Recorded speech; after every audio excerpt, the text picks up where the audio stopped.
154페이지입니다. 다섯 번째, 커버로스를 이용한 인증. 다섯 번째가,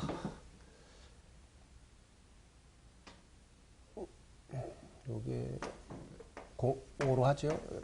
그러면, 요거를 좀 지울까요? 이렇게. 저 내려 쓰죠. 아, 그죠. 액세스 컨트롤이죠. 요게 틀렸죠. 아, 나오죠. 여러분들. 자, 미디어, 액세스 컨트롤, 매체, 접근 통제입니다. 이렇게. 접근 통제. 액세스 컨트롤, 맥 주소, 하드웨어 주소, 이렇게 하죠. 미디어 액세스 컨트롤. 다섯 번째가, 커버로스를 이용한 인증.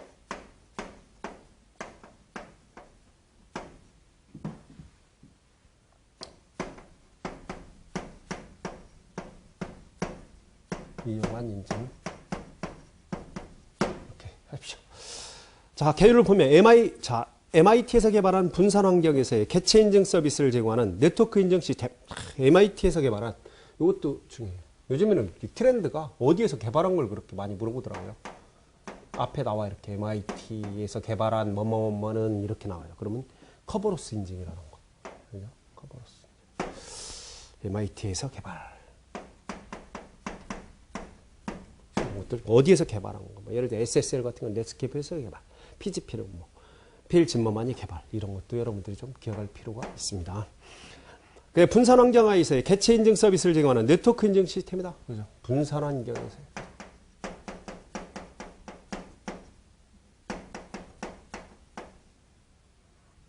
분산 환경에서의 인증.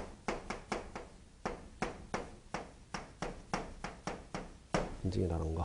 자, 공개 캐머를 사용하지 않고 대칭 캐머 방식만을 사용한다. 요게 또 시험에 나왔어요. 이거 자주 나와요. 계속. 커버로스는 뭘 사용한다? 대칭 캐머 방식을 사용한다.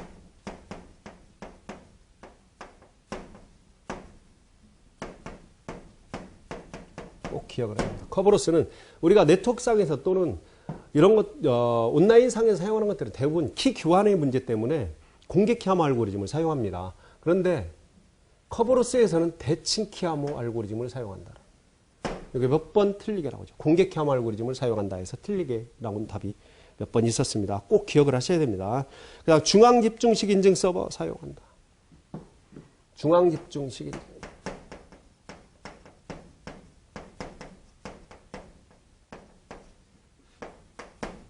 인증. 왜? 서버 하나를 두고 다 인증을.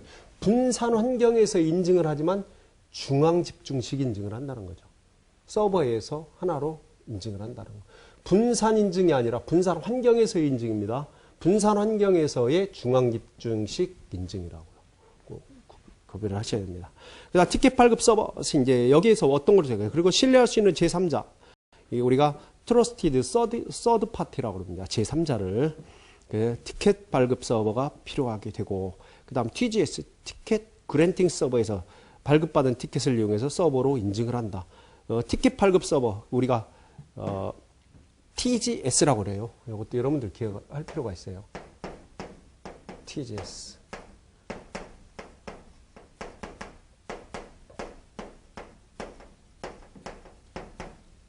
자, 커버로스에서 티켓을 발급해서 인증을 한다는 거. 그 다음 버전 4, 5 이런 거 뭐 지나가고요. 개방된 컴퓨터 네트워크 내에서 서비스 요구하게 인증하기 위한 안전한 방법이고, 사용자가 인증 과정으로부터 암호화된 티켓을 요구할 수 있게 해주는데, 이 티켓은 서버의 특정 서비스를 이용하는 데 사용을 한다. 그렇죠. 이 티켓을 가지고 사용을 하는 게 아니라 인증을 받아내는 건 아닙니다. 이 티켓을 이용을 해서 인증을 해내는 거죠. 이 티켓을 이용을 해서 인증 요청을 하게 되는 겁니다. 이 티켓을 자체를 가지고 인증을 하는 거 아니라는 거 꼭 기억을 하셔야 됩니다.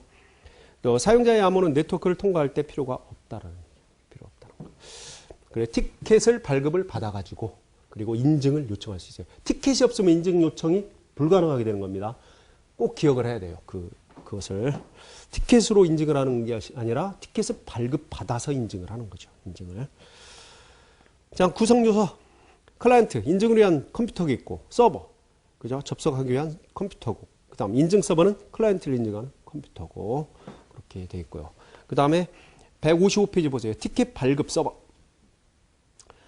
인증값인 티켓을 클라이언트에게 발급해주는 그런 서버다라는 얘기죠. 티켓 발급 서버. KDC. 이건 키 분배 서버라고 합니다. KDC도 필요합니다. KDC. 그죠? 키 디스트리뷰션 센터라고 해서 키 분배 센터라고 해요.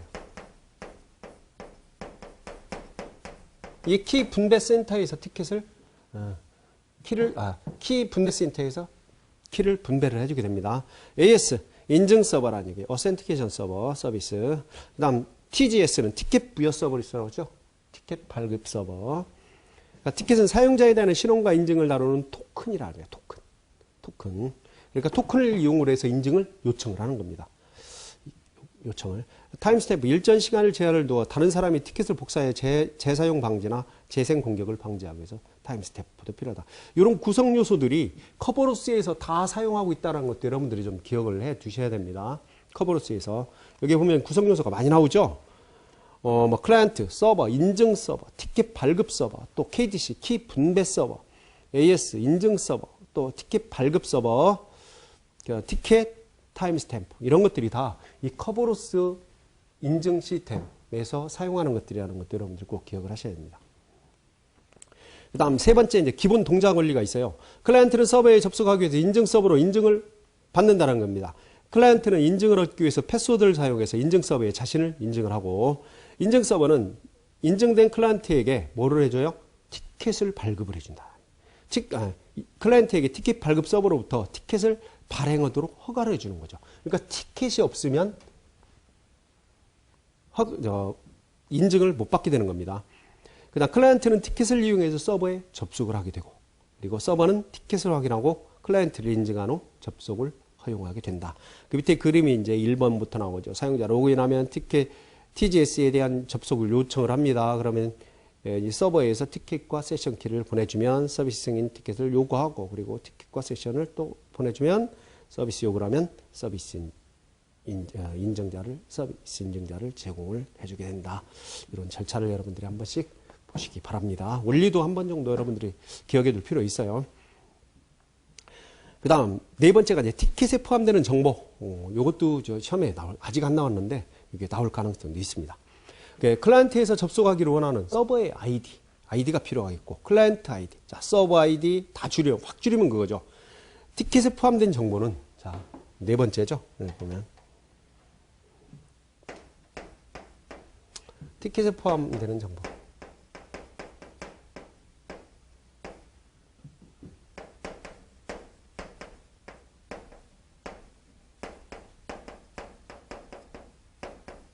티켓에 포함된 정보.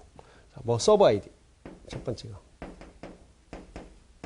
서버 아이디. 서버 아이디가 있으니까 그 다음에 클라이언트 아이디.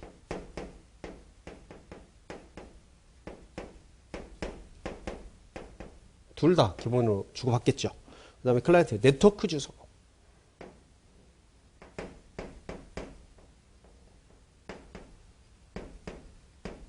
네트워크 주소. IP가 되겠죠. 그죠? 네트워크 주소. IP 주소가 되겠죠. 그 다음 티켓 유효기간.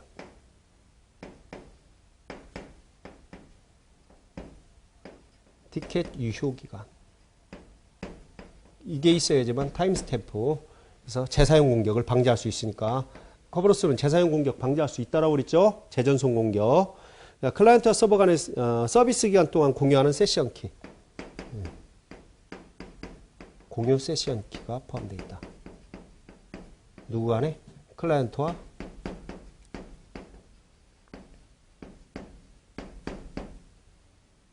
서버 간에 공유하게 되죠.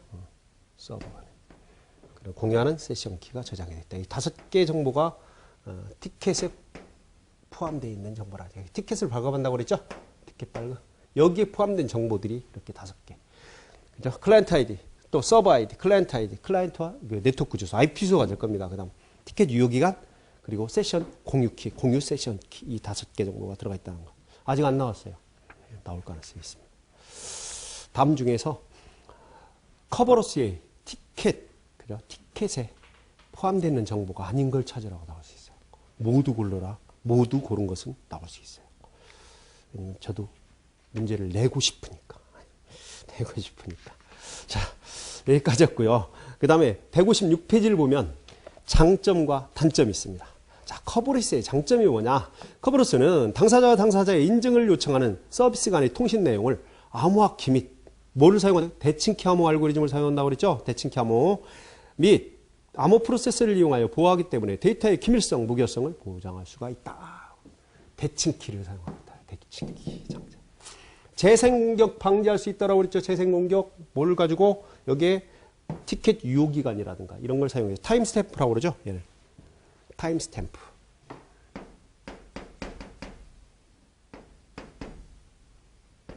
타임스탬프. 여러 번 나왔습니다. 타임스탬프. 재생공격 방지할 수 있다고 하죠. 커버로스 뭘 방지한다고요? 재전송 공격, 재생 공격 방지할 수 있어요. 그 다음 개방된 이기종 간의 컴퓨터에 자유로운 서비스 인증을 해준다. 싱글 사인온도 뭐 제공해 준다고 그러는데 중앙 집중형이라는 얘기죠. 다 인증해 줍니다.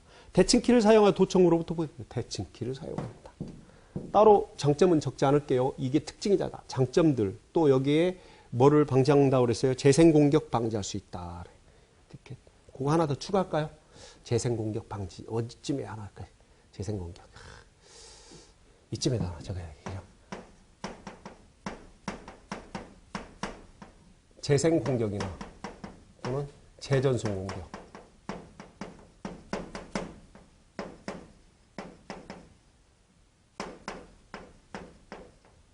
방지할 수 있다. 꼭 기억을 하셔야 됩니다. 커버로스는 가능하다고요. 그 다음 대칭키를 사용한다. 자유롭게 쓸 수가 있다는 거 꼭 여러분들 기억하시면. 자, 단점을 한번 볼까요? 단점도. 자, 모든 당사자와 서비스의 암호키를 키 분배 센터에 가지고 있기 때문에 키 분배 센터가 단일 실패 지점, 싱글 포인트 오브 페일리어라고 그랬죠? 단일. 자, 중앙 집중식은 항상 단점이 뭐라고 그랬어요? 이거예요. 단일 실패 지점이 있다라는 얘기지. 왜? 이 서버에서 모든 아이디와 패스워드 인증을 관리하기 때문에 인증 시스템이 다운되면 어느 누구도 인증을 받아낼 수 없기 때문에 단일 실패 지점이 된다는 거.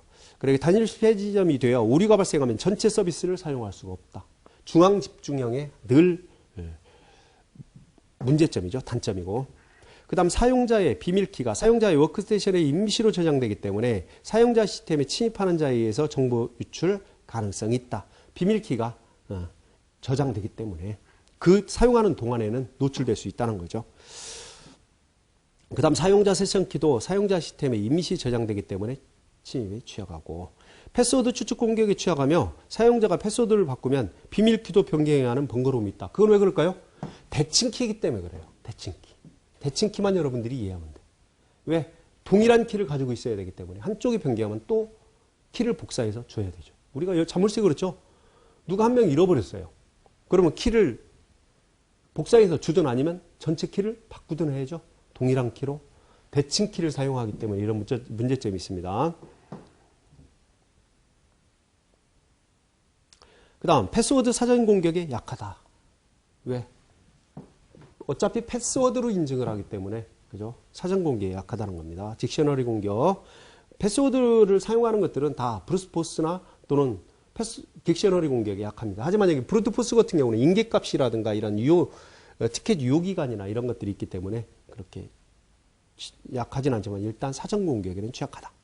모든 클라이언트 서버와의 시간 동기화가 이루어져야 된다. 왜 그럴까요? 시간 동기화는 타임스탬프를 사용하기 때문에 여기 타임스탬프. 티켓 유효기간 때문에. 예를 들어 하나의 인증 시스템은 지금 뭐 10시 30분이에요. 그런데 다른 시스템은 지금 12시야. 시간이 안 맞으면 타임스탬프에서 오류가 생기겠죠? 그래서 동기화가 필요하다는 거예요. 그 다음 커버로스 서버 자체의 보안에 대한 문제점이 있다. 그렇지 서버 자체에 대한 보안은 또 따로 해줘야 되니까. 여기서는 사용자와 인증 시스템 간의 보안이나 이런 것들이 인증에 관련 보안이었지만 이 커버로스라는 이 서버 시스템 자체에 또 보안의 문제점이 있을 수도 있다라고 하는 것이죠. 자, 이렇게 해서 우리가 그 인증 기술 중에서 커버로스를 이용한 인증 기술까지 이렇게 보았습니다. 그래서 이 보면은 섹션 지금 많이 끝났죠. 그래서 섹션 2로 넘어가는 요 시점입니다. 키 분배 프로토콜. 짧지만 여기서 마무리를 하고 깔끔하게 또 섹션 2 키 분배 프로토콜에서 또 이어서 공부를 하도록 하겠습니다.